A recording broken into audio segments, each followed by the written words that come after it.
my dad took off to Arizona, he told me to come along, and we stayed because of this.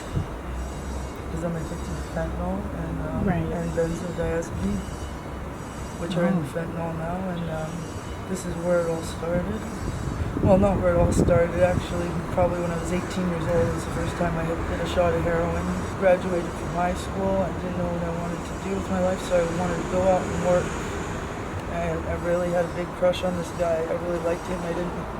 And I thought he was just a stoner. He liked to smoke weed, because I was a bit of a party girl in high school. I liked to smoke weed and go to parties and stuff. And then I was homeless for a little while right when I left my parents' house, because I'm just stubborn and I just wanted to be out in the world. Because I had already been working since I was 15, because my dad would say, if you want to smoke weed, you need to go get a job. So when I was 15, I went and got a job because I wanted to smoke weed. And it was a summer job, and I did pretty well. And this was down in Austin, Texas, where I grew up. I was born here in Vancouver, so I guess this is where it really all started. Actually, in the Ford building on Main and Hastings, and when I was first born, Grace Hospital, 1991, Vancouver, BC, is where I was born. But when my mom left when I was 3, she just never, out of the 3 of her daughters, she never really liked me that much.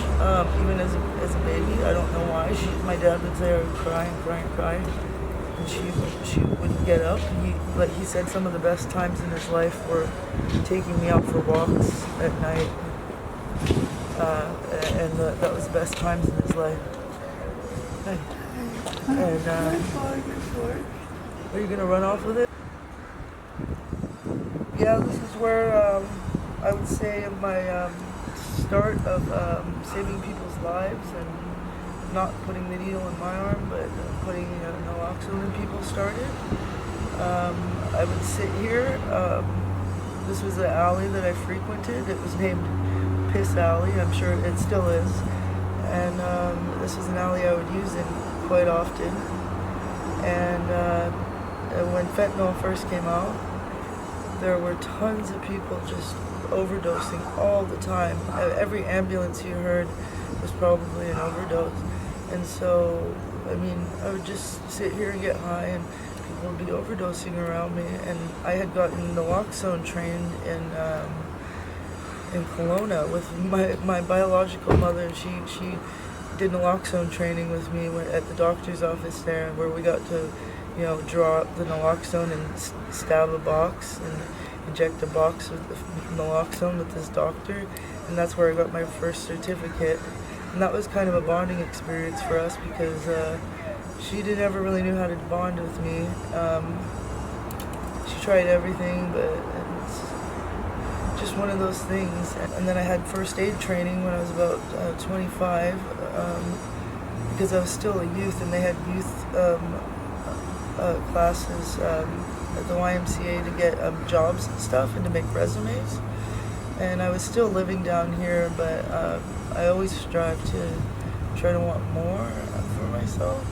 And me, my sister, and my friend Lucy, who's now deceased from overdose, she was about 24 years old at the time, we would go to these classes, and we would get our first aid and our computer certificates and practice on the dummies and everything. So I had already had all that knowledge, and then the fentanyl comes out, and I would just be using, and I wouldn't know what to do, and I'd just get to it. It's like, am I gonna let this person next to me die, or am I gonna get up and do something about it? And it was just astronomical numbers of people just dropping. I remember one time a guy and a girl were standing right there, and both of them had overdosed at the same time and dropped at the same time. And all I could remember was that stupid movie Titanic, where they're like, women and children first, women and children first. So I ran to the woman first, and I called for help to the window over there. And both of them are alive. They're okay. You have a very short amount of time when it comes to naloxone. or overdoses. You have about 5 minutes, and then brain damage can set in. So you have to really get to it and get going. It's funny because this is the alley I used in, and now where I work, which is the Overdose Prevention Society, is just right over there. Just around here. Let's just like So take a look at this alley here. Yeah. All this amazing artwork and everything on it. And so this is your main alley. Yep. This alley, a terrible name. Because I spent the night up in this alley before. Just sleeping or being awake? Woke up in a guy's tent. I was like, to somebody just skitzing right out, just yelling, and I woke up and I was like, I'm in his alley right now. Yeah, but no, I frequented a lot of time here for some reason. I think because the window is right around the corner. So this is your tag here, you say? Yes, Trashy Bandit. She, because I'm a girl. Bandit, because I'm a binner. I love binning. There's my friend Dale going down the alley. He works at House. He's awesome. Great friend. I love the people I work with. They're so awesome. Just people like me, you know. And except we all have to, you know, meet a common ground, get along, and get to it when people need us. And but yeah, this is my tag, and it's on the wall with Smokey Devil and everybody. And there's my friend Izzy, another fellow artist. It's when I first moved here, I didn't have any friends, and I used to go out binning every night, which is jumping in garbage cans and finding stuff. I call it treasure hunting. And that was my favorite thing to do. I loved being in the West End or any part of town and just watching the sun rise and just waist deep in garbage and just looking for treasure. And those were the first few years I spent here. I didn't really make many friends. I spent a lot of time alone. How many years was that about? Well, that was about 10 years ago. Okay. When I first came down here. Because I was didn't really want to get too mixed up in the drama and the gossip down here. I just wanted to do my own thing. I'm capable of making money on my own. This isn't the first place I've used drugs and had to survive or been homeless in or anything like that. So this place was actually the easiest place to make money and not have the cops hassle you out of anywhere that I lived. Like the States is just like, the cops are insane there. But, you know, I came up here and I thought, wow, you know, you think that people would be having a lot more fun because they're allowed to do drugs anywhere they want, any time they want, do whatever they want. But everybody's so miserable and angry. Down in Texas, if we were allowed to do this, people would be just jumping and saying, hallelujah, this would be awesome. Because literally when you're smoking a joint out there, you're like looking for cops the whole time. Like the cops are so bad down there, and you do a lot of time just for even a roach or a seed in your car down in the States because of the war on drugs. Wow. And so I came up here and I was like, woo, party time. But people weren't really liking that and make the best out of a bad situation. And, so here you say there's just so much freedom to do this. They don't know how good they have it in a sense? I think that using drugs at this level, when you get to this level of using drugs, like I used to be an IV drug addict, heroin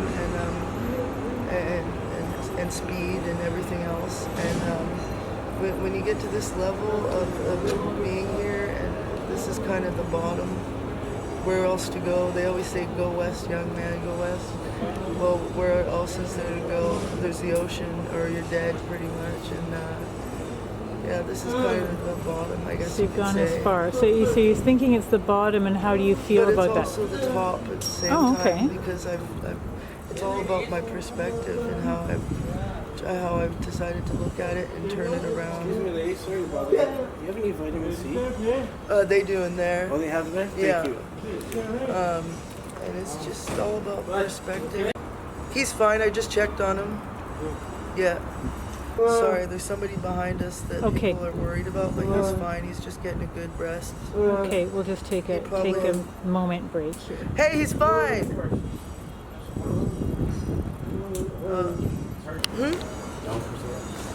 Slow down, sorry.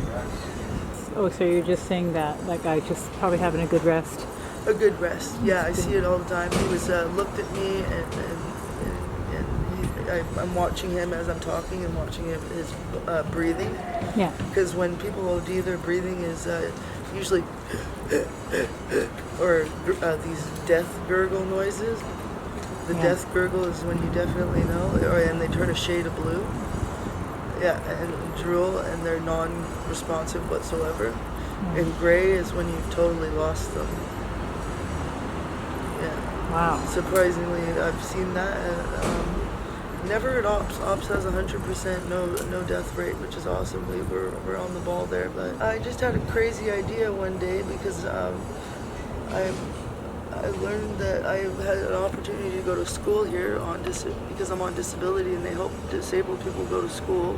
I have mental health problems, mental illness, PTSD, schizoaffective disorder, just and due to my disability, I've had an opportunity to go to school, and I would never have the opportunity in the States, and so I decided to take it. And I was living, you'll see the building I've been living in for the last 10 years in the downtown Eastside. It's 140 years old, and it's Al Capone stayed there. I'll just say that much. Oh, that's pretty interesting.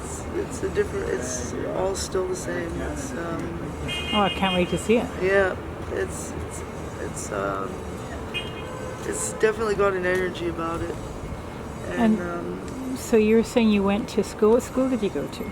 Well, when I was about 25, a few years ago, I decided to go to Vancouver Community College because I do have a grade 12, and I wanted to get my some college courses in because I would have never had that opportunity down in the States. And you know, college is different than high school. It's like you go get and pay for it, and you do what you want to go do. I didn't like school growing up. I would skip school because I was bored, and so they put me on all these meds like speed pills and stuff for kids, and so I'd focus in school and make me a guinea pig of all these different meds from a young age because I wouldn't focus in school. I was daydreaming or just, you know,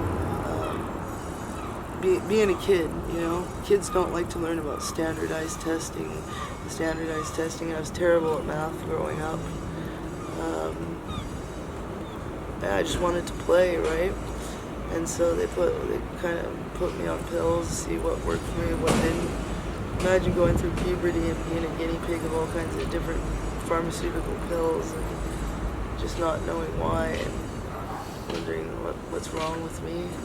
But I guess I've always wondered that since I can remember, probably 3 years old is the farthest back I can remember, right? I can't remember being born or anything.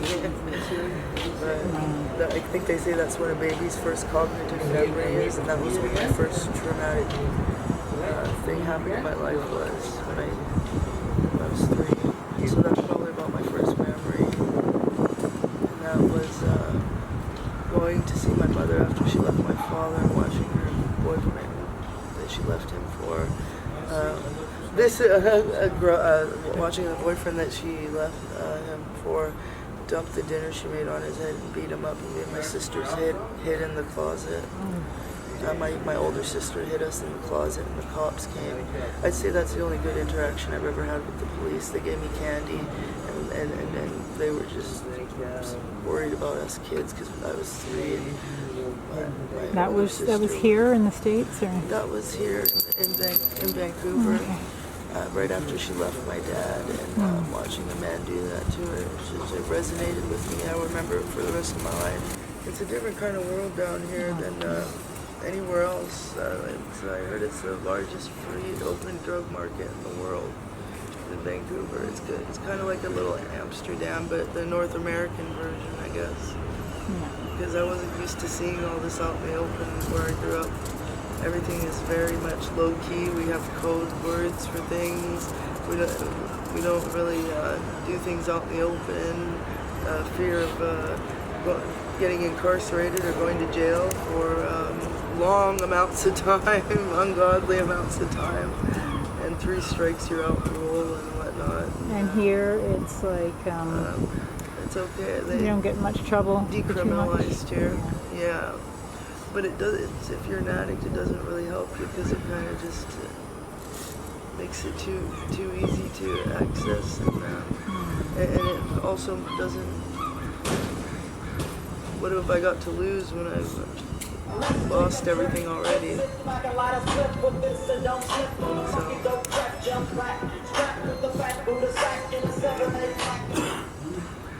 Hey.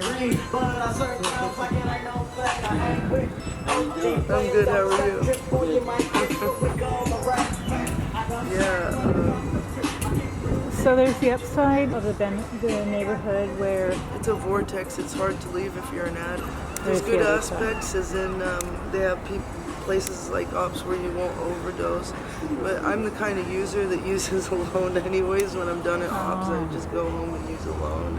I guess it's kind of like when driving a car, you just kind of get so used to it after a while, you don't really think, oh, nothing will happen to me, you know, and you just get, yeah, and it's, I don't know, low self-esteem. Maybe not caring, or not that I don't care, because I care about a lot of other people, but when I get wrapped up in my world, time flies, and then all of a sudden, next thing I know, and 10 years later, here I am, 30 years old now, and still in Vancouver. I've been using for most of my life, but I would always move around a lot. But here, it's just kind of I've stayed here. I haven't really left. I have found a reason to leave. But now, with my dad, he's getting older. He's alone down in Arizona. She said, "Dad, don't worry. Even though Mom's leaving you, you'll always have us." And I want to stick to that. And I want to go see Arizona. you were saying that he said come the other day when we were talking. He said you can come anytime. Just you gotta just clean up the situation first.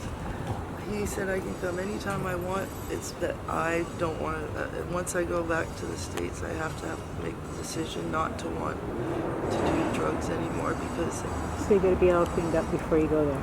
Yeah, and it would be hell. I don't want to put my dad through hell of seeing me go through withdrawal again.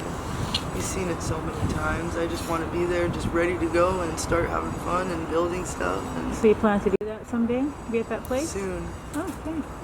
It's happened in this last year. I think I'm just in shock that it's finally happened. It's been kind of our little dream to have a little family land, piece of land, like a place to call home, a home base. And that's what we have now.